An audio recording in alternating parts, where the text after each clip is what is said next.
Hare Krishna. Welcome to भक्ति वेदांत विद्या भवन। भक्ति वेदांत विद्या भवन में आप सभी का स्वागत है। तो आज हम लोग पक्ष के बारे में चर्चा करेंगे।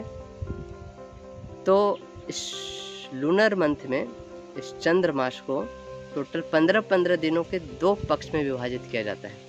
एक पक्ष को शुक्ल पक्ष बोलते हैं और दूसरे पक्ष को कृष्ण पक्ष बोलते हैं।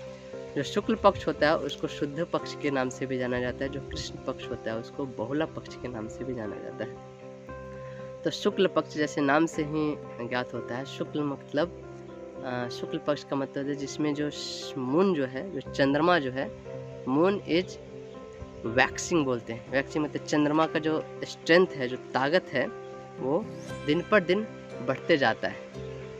और जो कृष्ण पक्ष है उसमें बोलते हैं द मून इज वैनिंग, यानी कि मून जो है वो घटते जाता है, घटते घटते घटते घटते वो पूरा जीरो हो जाता है, यानी कि उस दिन अमावस्या हो जाता है, तो उसको कृष्ण पक्ष बोलते हैं। तो शुक्ल पक्ष में चंद्रमा अमावस्या से लेकर पूर्णिमा तक के जो पक्ष होता है वो शुक्ल पक्ष होता है, और कृष्ण पक्ष जो होता है पूर्णिमा से लेकर अमावस्या तक का जो समय होता है उसको हम लोग कृष्ण पक्ष बोलते हैं।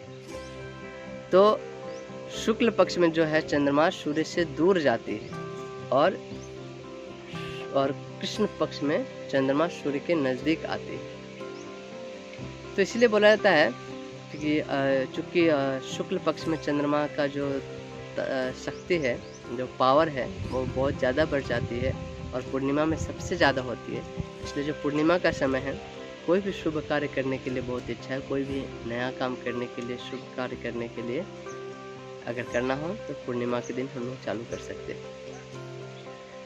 तो एक और चीज़ होता है, हमने पितृ के बारे में सुना है, एंसेस्टर्स के बारे में। तो ऐसा बताता है हमारा जो 1 महीने का समय होता है, हमारे पितृयों के लिए वो 1 दिन का समय होता है।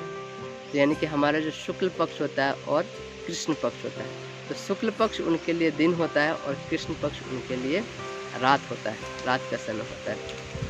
और अमावस्या जो है, अमावस्या उनके लिए सुबह का समय होता है, सूर्योदय का समय होता है उनके लिए। डाउन बोलते हैं इंग्लिश में, डाउन का समय। इसलिए बोला जाता है अमावस्या के दिन पितृ की पूजा अर्चना करनी चाहिए, ये बहुत ही शुभ होता है।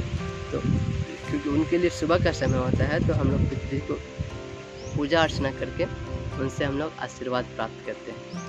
तो ये था पक्ष के बारे में हमने चर्चा किया। एक एक करके और भी टर्म्स हम आपको बताते जाएंगे अगले वीडियो में। आज के लिए इतना ही। बहुत बहुत धन्यवाद। हरे कृष्ण।